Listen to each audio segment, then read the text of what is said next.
बिस्मिल्लाहिर्रहमानिर्रहीम। स्टूडेंट्स, आज हम second year physics Gauss's law की फ़र्स्ट एप्लीकेशन जिसकी हेडिंग है जी electric field intensity inside a hollow charge sphere, ये आज हम डिस्कस करेंगे। इससे पहले लेक्चर में हम गाज़ीज़ लॉ पढ़ चुके हैं। गाज़ीज़ लॉ की एप्लीकेशन के हवाले से हम जर्नल बात डिस्कस कर चुके हैं कि Gauss's law is used to calculate electric field intensity. हमने पिछले लेक्चर में बच्चों बात की थी कि गाज़ीज़ लॉ की मदद से हम इलेक्ट्रिक फील्ड इंटेंसिटी कैलकुलेट करेंगे। अगर आप लोगों ने पिछला लेक्चर सुना है तो हमने गाज़ीज़ लॉ को अप्लाई करने के 4 स्टेप भी बताए थे कि ये 4 स्टेप आप अप्लाई करोगे तो आप गाज़ीज़ लॉ की कोई भी एप्लीकेशन है उसे सॉल्व कर सकते हैं। तो बच्चों आज हम बढ़ते हैं पहली एप्लीकेशन की तरफ, यानी हम इलेक्ट्रिक फील्ड इंटेंसिटी आज हम कैलकुलेट करेंगे। और सिचुएशन हमें ये बताई गई है inside a hollow charge sphere, यानी हमने एक हॉलो चार्ज स्फीयर लेना है और उसके inside electric field intensity calculate करनी है यूजिंग गाज़ीज़ लॉ। तो सबसे पहले बच्चों आप यूं कह लें जी, हमारे पास फर्ज करें कि ये एक स्फीयर है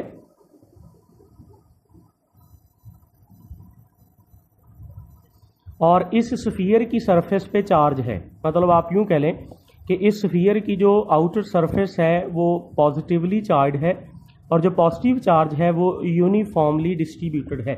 यूनिफॉर्मली डिस्ट्रीब्यूटेड का मतलब ये होगा कि चार्ज की जो डेंसिटी है वो किसी जगह ज़्यादा कम नहीं है, बिल्कुल यूनिफॉर्मली एक जैसी डेंसिटी है जी हर तरफ चार्ज की, और अंदर इसके कुछ भी नहीं है। इस स्फीयर के इनसाइड फिलहाल कोई चीज़ नहीं है, इसलिए हम इसको हॉलो मीन खोखला, जिसके अंदर कोई चीज़ नहीं है। और चार्ज स्फीयर का मतलब यह है कि सरफेस पे चार्ज है लेकिन अंदर उसके कोई भी नहीं है, कोई चीज़ नहीं है। अब हमारा सवाल ये है कि ये जो चार्ज स्फीयर हम बना रहे हैं, आपने इसके इनसाइड कोई भी पॉइंट ले लें। सपोज आप ये वाला पॉइंट ले लें और कहें कि हमने इस पॉइंट पे E की वैल्यू फाइंड करनी, मतलब इलेक्ट्रिक फील्ड इंटेंसिटी हम कैलकुलेट करेंगे। तो पहले हम फर्ज कर लेते हैं कि बच्चों ये जो हमने स्फीयर लेट किया है उसका जो रेडियस है वो कैपिटल R है। ये हमारी अजम्पशन है, हम इसको लिखेंगे तो हम यहाँ से ही स्टार्ट करेंगे। Consider a charge sphere of radius R। अब ये बच्चों हमने पॉइंट लिया है और इस पॉइंट पे हमने E फाइंड करना है। अब E फाइंड करने के लिए हम वही 4 स्टेप अप्लाई करेंगे जी, जो 4 स्टेप कल हम लोगों ने लिखे थे कि किसी भी जगह अगर आपने गाज़ीज़ लॉ अप्लाई करना हो तो उसके 4 स्टेप होते हैं। तो बच्चों अगर आपने पढ़ा है और सुना है उस लेक्चर को तो उसमें आपने देखा होगा कि पहला स्टेप ये होता है कि जिस पॉइंट पे आपने E फाइंड करना है वो पॉइंट किसी क्लोज्ड सरफेस का हिस्सा होना चाहिए। अगर ये पॉइंट इनसाइड होने की बजाय सरफेस पे होता, सरफेस पे, तो फिर ये पॉइंट किसी क्लोज सरफेस का हिस्सा था।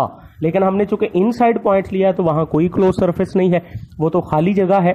तो इसका मतलब हम सबसे पहले एक गाशियन सरफेस इमेजिन करेंगे जो इस पॉइंट में से पास होती हो। तो बेटा यहाँ पे हम एक इमेजिनरी तौर पे, ये देखिएगा जी, हम इमेजिनरी तौर पे एक स्फीयर बना रहे हैं अंदर वाली साइड पे। ये जो डॉटेड हम स्फीयर बना रहे हैं, ठीक है जी। अब ये जो डॉटेड स्फीयर बनाया है इसके रेडियस को हम नाम दे लेते हैं जी R प्राइम का। ये जो अंदर वाला रेडियस है जी उसका रेडियस का नाम है जी R प्राइम, और R प्राइम जो है वो लेस है R से। मतलब ये जो अंदर वाला स्फीयर है वो छोटा है और बड़े वाले स्फीयर का रेडियस जो है वो ज्यादा है। तो बच्चों ये जो डॉटेड स्फीयर हमने दिखाया है इसको आप याद रखेंगे कि हमारी डेफिनेशन के मुताबिक इसको गाशियन सरफेस कहते हैं जी। हमने गाशियन सरफेस लेट की है। अब पहला स्टेप अगर हो गया जी, हमने गाशियन सरफेस इमेजिन करनी थी, कर दी है।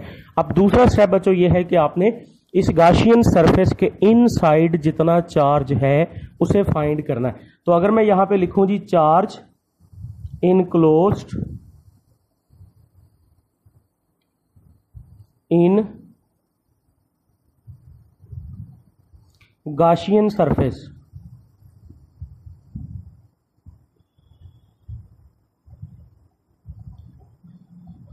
इस गाशियन सरफेस के अंदर कितना चार्ज है।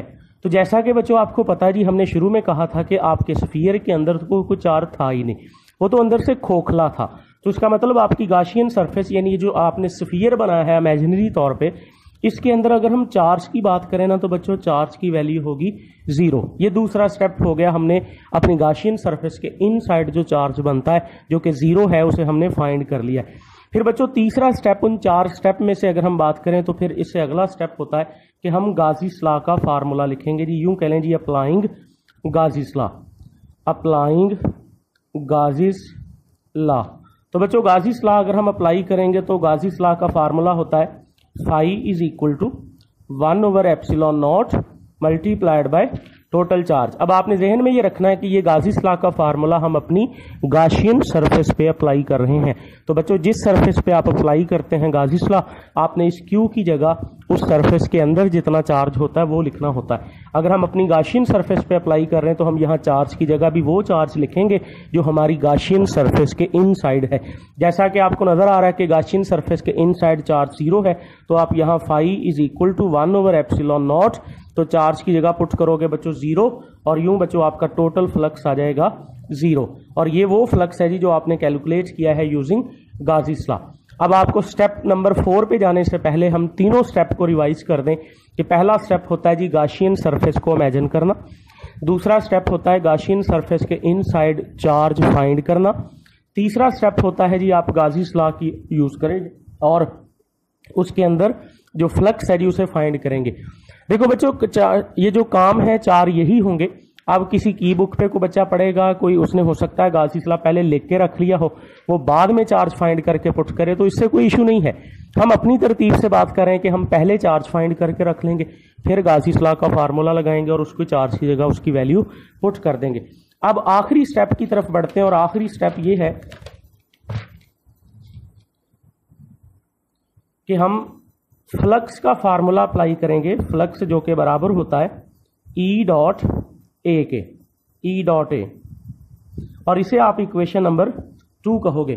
कल बच्चों आखिरी स्टेप में मैंने बोला था कि एक फ्लक्स आपने E डॉट ए से फाइंड करना है और एक जो गाजीस लॉ से ऑलरेडी हम कर चुके हैं, इन दोनों को हम कंपेयर करेंगे। तो हम लिखते हैं जी comparing equation number 1 and equation number 2। Equation number 1 E dot A इसकी राइट साइड, और जो 1 की राइट साइड थी जो कि आप लोगों ने देखी है कि 0 के बराबर है, मतलब इक्वेशन नंबर 2 की राइट साइड E डॉट ए और इक्वेशन नंबर 1 की राइट साइड यानी 0, उनको आपस में हमने इक्वेट कर दिया है कंपेयरिंग 1 एंड 2 लिखते हुए। यहां से बच्चों आप देख सकते हैं कि ये हमारे पास दो वेक्टर का डॉट प्रोडक्ट जो है ये 0 है। तो अब दो वेक्टर का प्रोडक्ट अगर हम 0 की सेंस में बात करें तो यहाँ पे बच्चों या तो E की वैल्यू 0 है या फिर एरिया का आंसर जो है ये 0 है। और आपको पता है बच्चों कि जो भी चीज इस कायनात में एग्जिस्ट करती है उसका एरिया तो 0 नहीं होता। एरिया किसी भी चीज का 0 हो नहीं सकता, क्योंकि अगर चीज है तो उसका कोई ना कोई एरिया तो होगा बेटा। तो एरिया अगर 0 नहीं है तो फिर कंफर्म ये होता है कि सर यहाँ E की वैल्यू 0 होती है। यहाँ पे आके फिर बच्चों गाजीस लॉ की फर्स्ट एप्लीकेशन मुकम्मल होती है और हमारा आंसर ये बना कि सर एक स्फीयर जिसकी सरफेस पे चार्ज यूनिफॉर्मली फैला होगा, उस स्फीयर के इनसाइड अगर हम E की वैल्यू फाइंड करेंगे तो E का आंसर 0 होगा।